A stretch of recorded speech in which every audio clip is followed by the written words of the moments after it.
Welcome to another episode of Married with Video Games. I'm your host, Matthew. I am your host, Christina. And I played Final Fantasy VII Rebirth.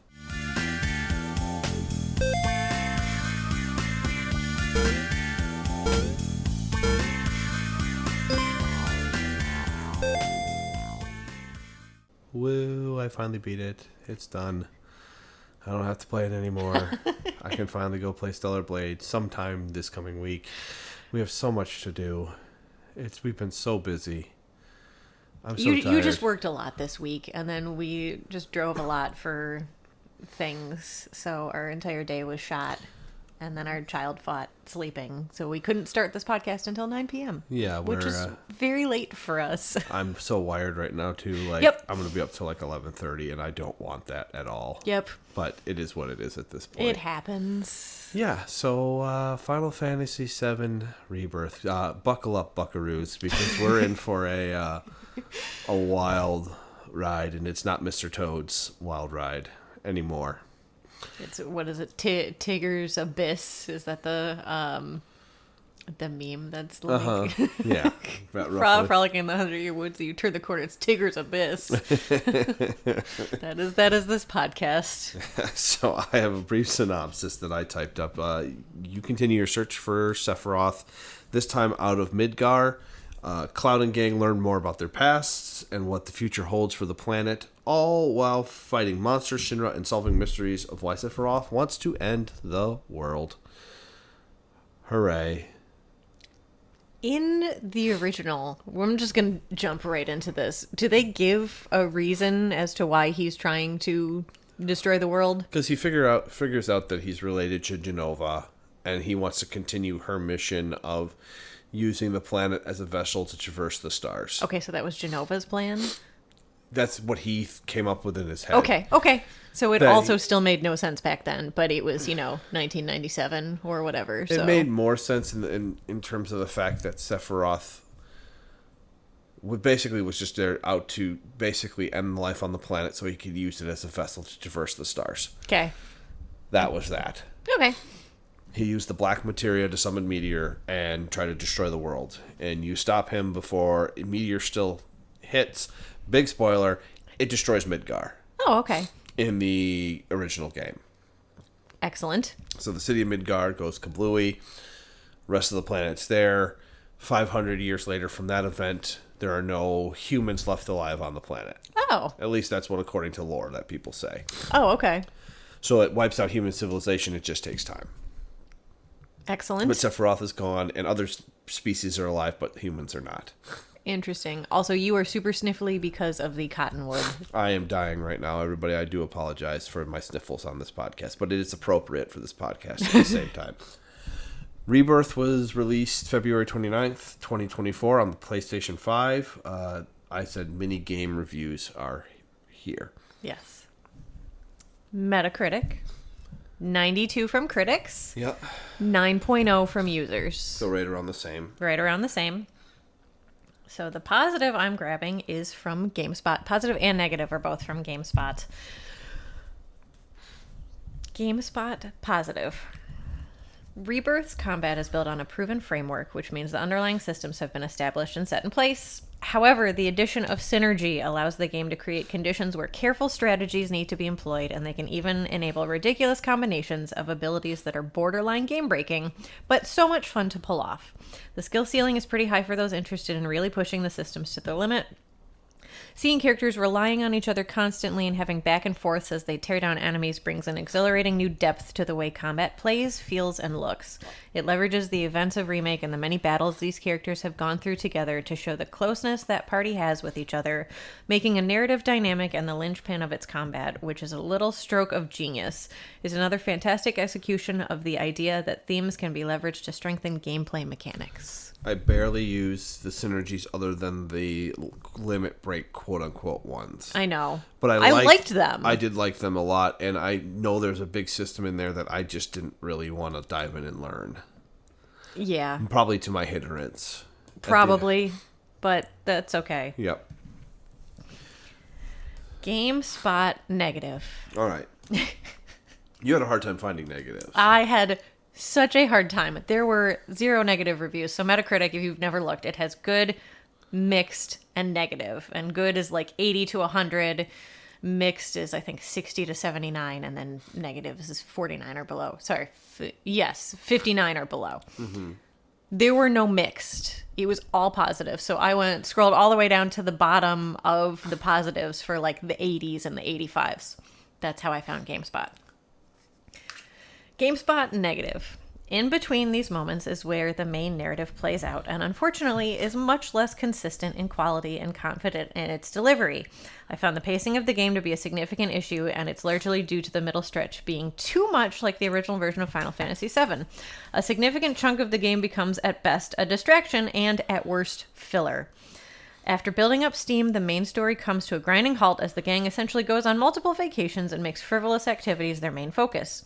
There are key moments within these chapters that move the plot forward, introduce characters, or carry a lot of emotional weight, but they are held hostage by gameplay that is tonally out of place and feels like padding. The payoff of these moments is lessened by the exhausting process of jumping through hoops to get to them. Gold Saucer is the most emblematic of the issue. It is an iconic part of the original game, and while the new version is undoubtedly impressive visually and how it captures the feeling of being in a theme park, it primarily exists as a container for a bunch of minigames, just like its previous incarnation. These are fun and nostalgic, and it's enjoyable to see the party delight in having fun through sequences that are quintessentially and unapologetically video gamey. But they're also brick walls to narrative momentum and can't be bypassed. Instead, experiencing disparate gameplay ideas packaged up as mini-games becomes the story, and it's hard not to get irked when the gang is playing carnival games, frolicking around in beachwear, or racing chocobo for hours on end while the fate of the world hangs in the balance. Yeah, that's appropriate. Yeah. I will also add that the best part of that entire game is the haunted hotel. Yes. You were so excited for me to finally see the Gold Saucer. Just the haunted hotel. Yeah, the haunted hotel, because we love the haunted mansion, and yours kind of stemmed from this game. Uh-huh. It's really cool. It is really cool, and it is awesome, and it was the coolest part of the game. For me, it was. But yeah. you were also very excited to like show me all the mini games that you played in the original one, because you figured they'd be back in this. But by the time you make it to the Gold Saucer, every single thing that you've played beforehand is also a mini game. So it was kind of like they added more yes, mini games. They added more mini games. I think you had to play like 5 or 6 of them in the Gold Saucer just to get to. I don't remember them forcing you to play those in the Gold Saucer. I thought you could skip, but maybe you had to play some. I don't remember. And I never played it.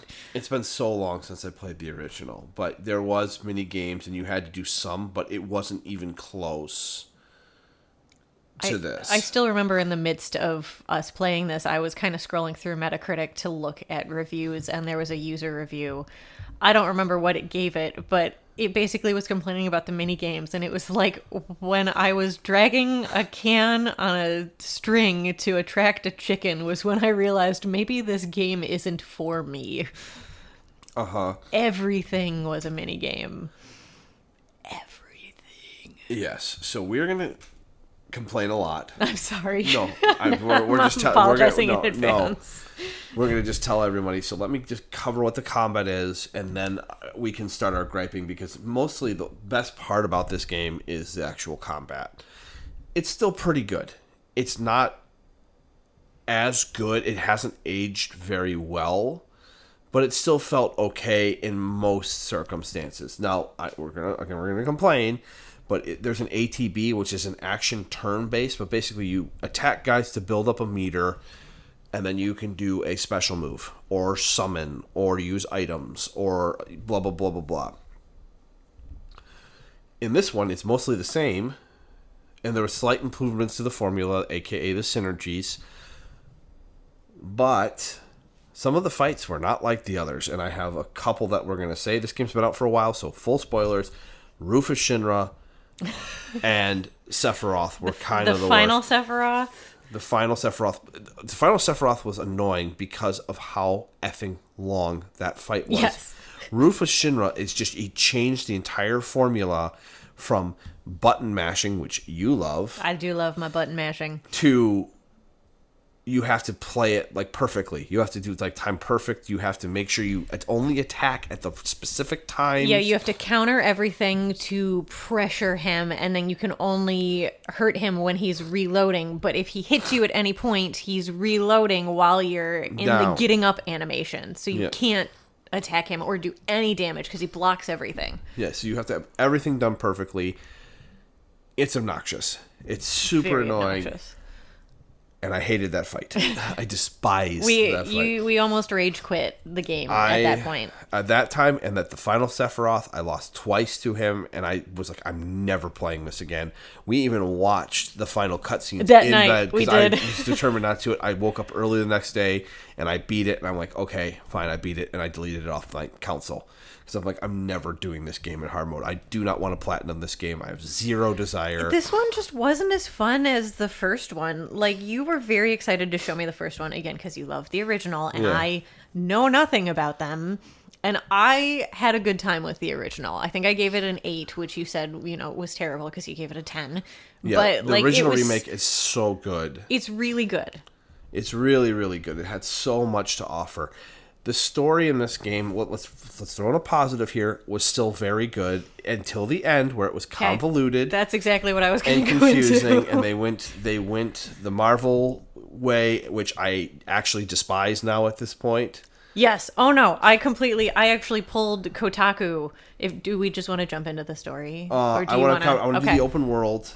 Because we can we can go back to the story because I pulled Kotaku did a back and forth between two people. Real quick. The game, for the most part, is an open world. It's more like an open sandbox section, kind of. Yeah, well, when you go out in the field, there's a lot of open areas to visit. Let's put it that way. It's not quite open world. You can't just walk across the whole map. Mm-hmm. But there's lots of... The problem is, it's in the Western sense, and not in the sense that I care for, which is more of the Japanese method nowadays.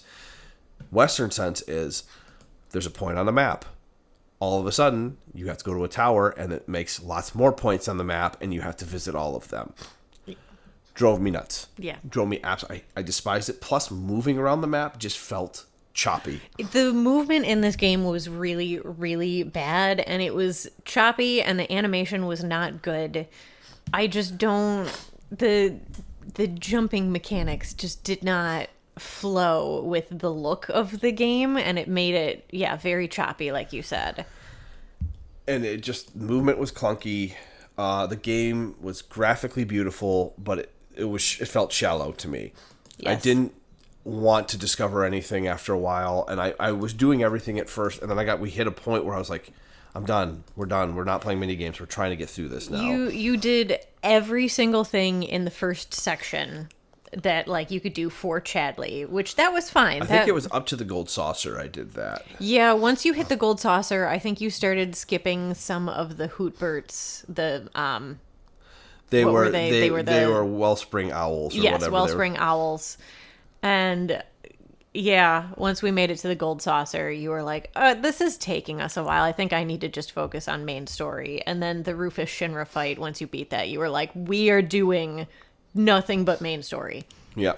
And so I had a guide open on my computer every single night as we played, and I told you how to beat each boss that you encountered, where to go for each thing. Game Informer also had a good comment about the open world. This was one of the negatives that I could have pulled, but I read it literally 30 seconds before we started recording this. So they said... While exciting at first, realizing that each open world area in Rebirth consists of the same objectives grew more disappointing as time passed. Much of it is good fun, carried by excellent combat and strong connections to the world and lore of Final Fantasy VII, but more variety would have gone a long way to sprucing up my time outside of story content. 1000%. Or even lessen it. You have the Wellsprings, the Hootberts. You have the summon materia for Chadley. You had to get chocobos a certain way every single time. You had the combat for Chadley's weird sister, whatever she was. Ooh, I don't remember her name. I don't even remember her name. You had the towers or the long necks, like they would be in Horizon. You had, did I say the summon materia? No, but the summon points. Yeah, there's so it was, but it was the That's same in every. 6 things, and then there's also like different places you could harvest particular things for that area. There was the things that you had to hunt down for Chadley. It's an armor piece for Yojimbo, but you. Yes, I just listed 8 different things to do. That there's at least a half dozen of them in every single area of this game. That's not fully open world. It's go to this section and then you have a sandbox to play in, and then go to this next section and then you have another sandbox to play in, and it's the same stuff. It's like they took all of the open world ideas and threw it at the wall, and it all stuck. Not very well. And not well, but it stuck. Yes. And they just went with it. Yes. Okay. Now we can circle back and complain some more, everybody. I wish we had good things to say about this game. And probably up until the gold saucer. You did. We did. Probably, honestly. Probably just before Costa del Sol. Costa del Sol was okay, but again, it was a ton of mini games, and we complained about this in one of our other podcasts at like the tail end of it, where like you had to play mini games in order to progress the story forward. Like you had to go on a date and play 3 different mini games. Like you could not get around that. No, you had to do it. Costa del Sol was like a quick. You go into it, everyone's lying on the beach in the original game, and then you just continue forward through. Yeah. You go rest in the inn, you buy items, and then you leave the town. That was Costa del Sol in the original. Excellent. This time they tried to make it into Ginger Island and Stardew Valley and failed miserably. Very much so. I love Ginger Island. Okay, so what were we complaining about before? Let's go back to that. So for the story, and honestly, the story was really, really good until probably the last 2 to 3 hours, I would say. Yeah. More or less. So chapter 14. Yeah. 13 and 14. So I, for the longest time, had a article bookmarked on Kotaku that basically said we need to talk about Final Fantasy VII Rebirth's ending. And I'm like, oh, cool. I'll save this for later so I can read how they, dissect it all. And it's actually 4 of their staff, like, talking back and forth about it. Yeah. Who is pulling up outside? I don't know. They kept driving.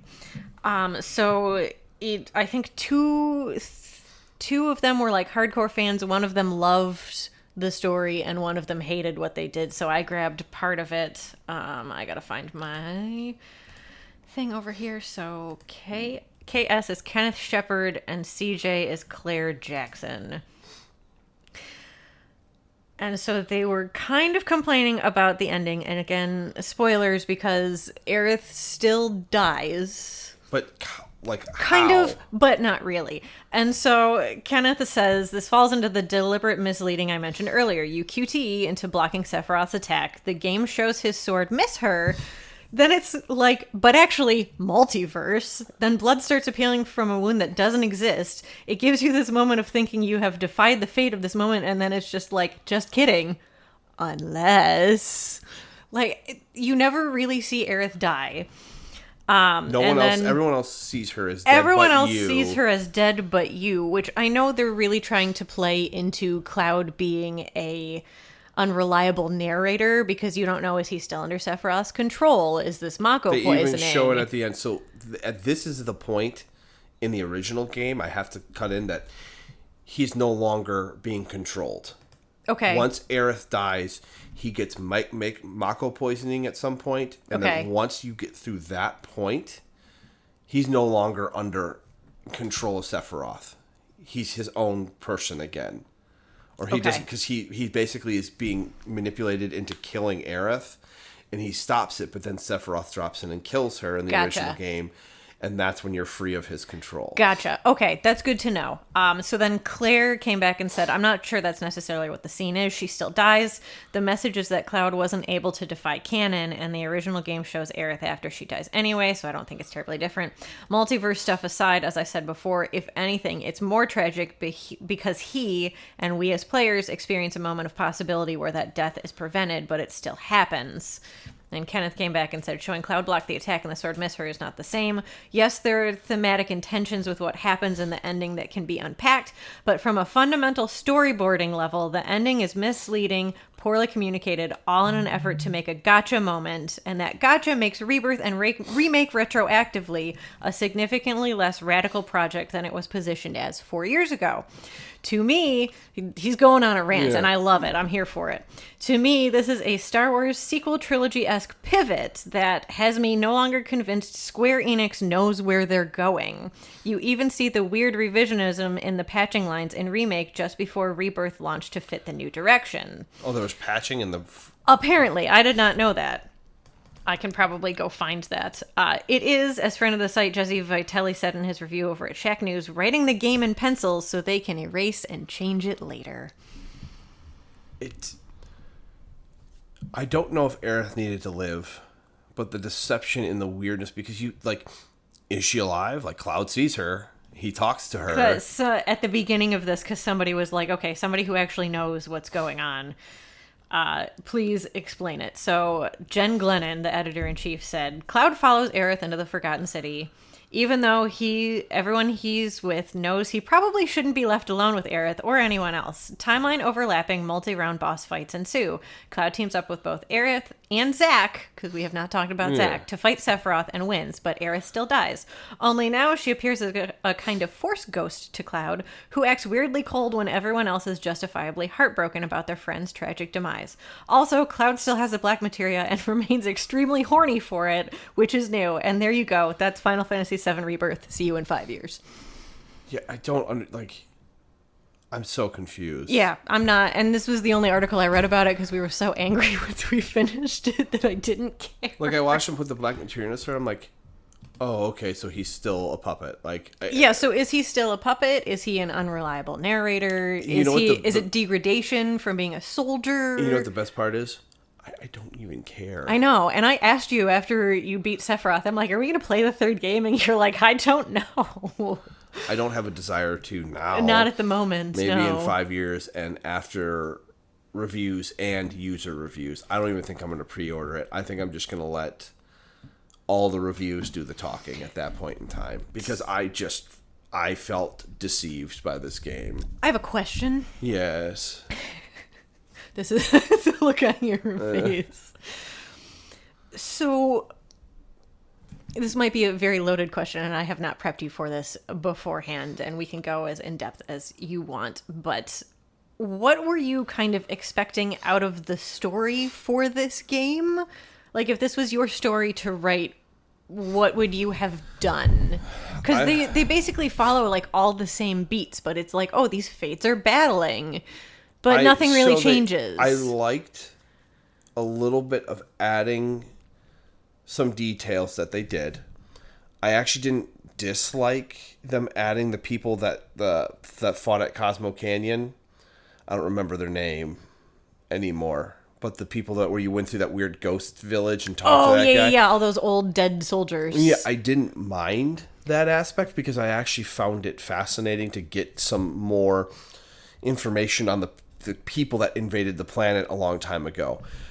I thought the Temple of the Ancients was really well done in terms of what it was and how they presented it. I actually thought it was kind of cool. The music was excellent. I really thought graphically the game was beautiful. I thought the story up to a certain point was really well done.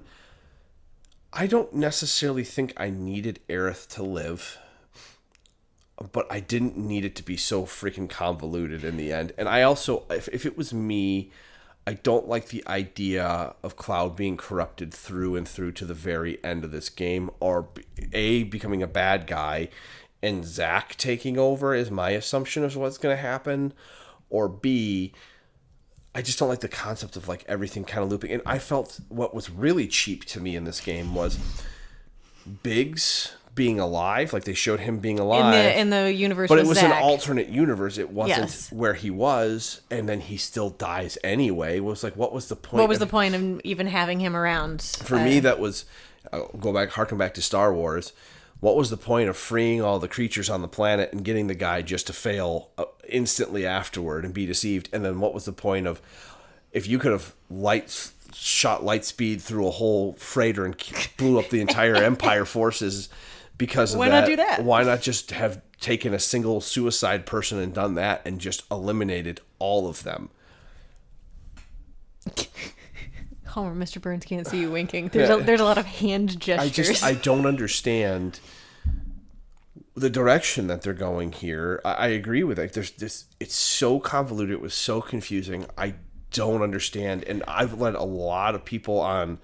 There's a lot of Reddit forum, and people are like, "This game is awful." There's a lot of, I feel like, backlash. Probably not as much as I think there is, but there's a fair amount of backlash on Reddit from people. I praised the combat in this game, but I will tell you, it already feels very dated to me. It reminded me of The Last of Us Part 2, where like it was a good sequel for what it was, but like it didn't do much different from the original, really. It was more the enemies were smarter in 2. I would have preferred something more akin to that, but like I had just played a demo for Stellar Blade. You were so stoked for Stellar Blade. I still am. We still are. And the combat was incredible. I really enjoyed watching the combat for that one. I did not pay attention any time you were fighting in this game, honestly, truth be told. But I understand, like, it's a lot more fast-paced. The bosses are meat shields, and you're supposed to do lots of abilities and dodge.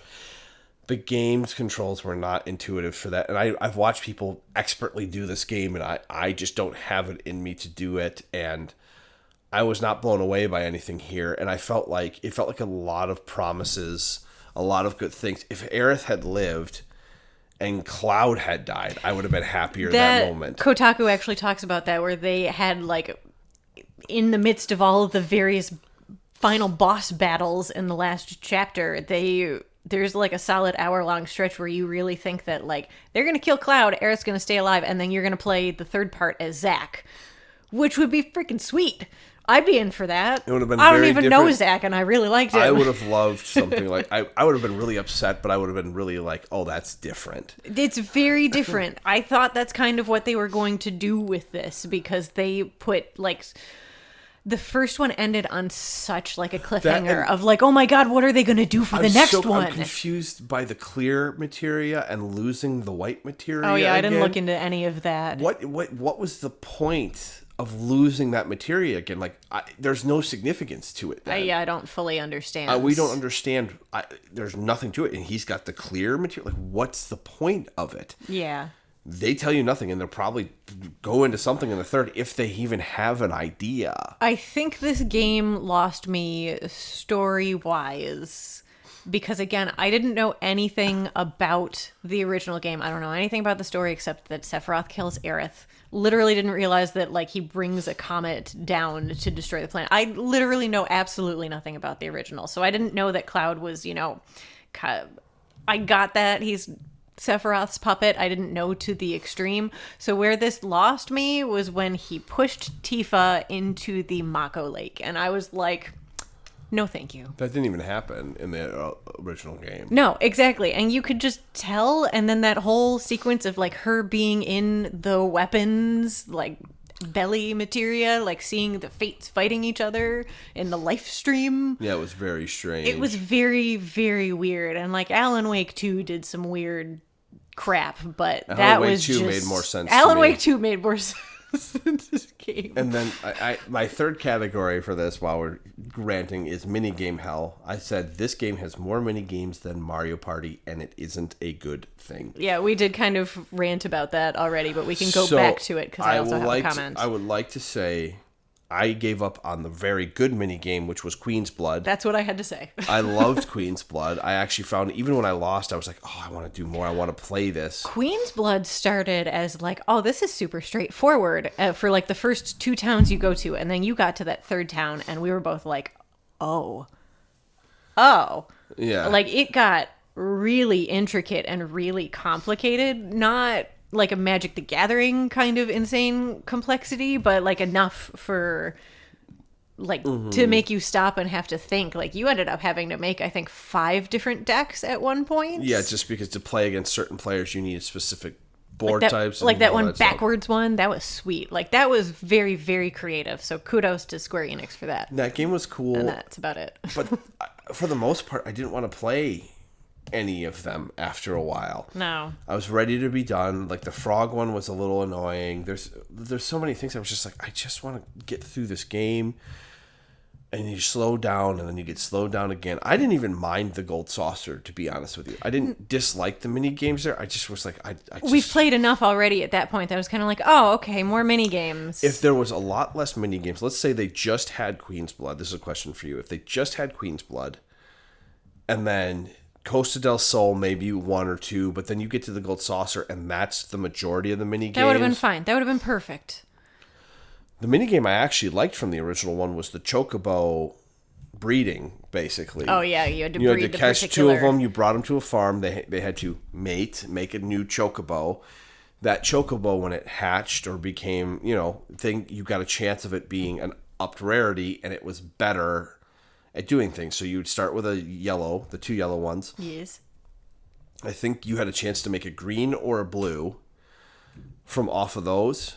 And the green and the blue would make so blue could go over water, green could go over mountains or something like that. I don't remember. Climb or whatever, yeah. And then when those two would combine, it would make a black or a white chocobo. Mm-hmm. And you had to get 2 of each of those to make gold chocobo, which could go over everything. Yes. It took a long time to do something like that in the original game, but when you're in high school and middle school, you have all the time in the world to play video games. Oh, yeah. So that was really fun for me. This one was like, you have to sneak up on it. I'm like, I don't want to do that. I think the amount of mini games as well may not have been as overwhelming if there wasn't so much stuff to do in those little open world sandbox areas as well. It just became very overwhelming. So, like, you did everything in those first 2 sections, and then wore ourselves out, and then you make it to Costa del Sol, and it's like, okay, let's go back to main story, and then the main story is playing 6 mini games before you can even get to, like, the far side of Costa del Sol to the swamps. That, and I was so sick of listening to freaking Chadley. Chadley is the worst. I wanted to strangle. The voice actor is fine, but he pops up every 2 seconds. And that stupid chime on your freaking Sheikah slate. My goodness. Yeah, so... You know who I didn't like? Who? Yuffie. Oh, I love Yuffie. No. I will show you a TikTok of the girl that it reminds me of, and if anyone listening to this knows the random girl on TikTok, she is just the random girl. Also, it was very annoying when we were riding around. Was it getting to Cosmo Canyon where it's like, I'm on a chocobo, you're on a chocobo. I'm like, oh, please stop singing. Please stop singing. It's every 10 seconds. It chimed I know. all the time, so I that was part of the it was annoyance. just a bad trigger, but like I'm gonna find those TikToks and you're gonna be like, oh, okay. Listen, I made out with Best Gal. Yes, you did the dating sim, you kissed Tifa. That was the best part of this game. I did it. Tifa deserves better than Cloud, though. So. Oh my gosh, Tifa deserves better than everyone in that party. She is Best Gal, that's all I have to say. I'm gonna give you my rating first. Oh, hold on, I gotta open up the spreadsheet where we document all of this. Yeah, we have a running spreadsheet of all our scores. So Master list of game rankings. I am going to give you the actual score, but don't write this one down. This is my story score, which I give an 8.5 for the story. Fantasy 7 Rebirth. Yeah, so my story score is an 8.5. My overall rating for this game is a 5.5. Okay. That's where I end up. I give it a 5. I was gonna give it a 6, but the more we talked about it in this podcast, I'm like, no, it kind of honestly made me angry. Not less angry and more disappointing. Like, The Last of Us Part 2 made me angry in how it structured the story. Like, you can tell the story that you want to tell for The Last of Us Part 2, and I'm hopeful for season 2 of the series because I think television is a better medium to tell the story that they wanted to tell. This was just a hot mess. Like, I loved that we dove into, like, the backstory of every single character. We got to see Tifa and Cloud's childhood home. We got to see where Barrett lost his family. We got to see where Red lost his parents. You didn't get to see that with Barrett either. That was cool to give juxtaposition to him. All of that, like, to bring you closer to all of these characters was awesome. They did so good, but they didn't do enough, I guess, or they were too heavy-handed with like Cloud being Sephiroth's puppet that like you didn't quite know like what was going on with Cloud. I think that was my big complaint of like he just shoved Tifa into the Mako lake and like no. My No, dude. my dude. It's Tifa. Come on. Yeah, he's the worst. Yeah. So, yeah, this game, don't play it. I'm just telling people, don't play it. If you've already played it and liked it, I'm sorry, but this is our take. I was not a fan, and I love Final Fantasy VII, and I'm happy I beat the game. I don't ever want to play it again. Horizon, both the Horizon games were definitely open world fatigue for us, but I would still say to play those because the combat is fun. The story is excellent. Also, Ashley Birch is just amazing. Shout out to Ashley Birch and Hey Ash, what you playing? But like this game, no. And this one is also frustrating because I guess somewhere along the line, Square Enix was like, yeah, anybody can play this game. And everybody's like, I didn't play the first one. What the heck is going on? Like, yeah, and then you can't just jump into this one unless some you of those played the first bosses are one. really difficult. Like, I would have never put you through Rufus Shinra. No, it did not look like fun. And you were getting frustrated, and I kept like trying to find like Reddit threads. I'm like, I'm trying, and you're like, I know, it's okay. I'm just bad at this game. Yeah. This was a slog for us to get through, like more so than Horizon Forbidden West.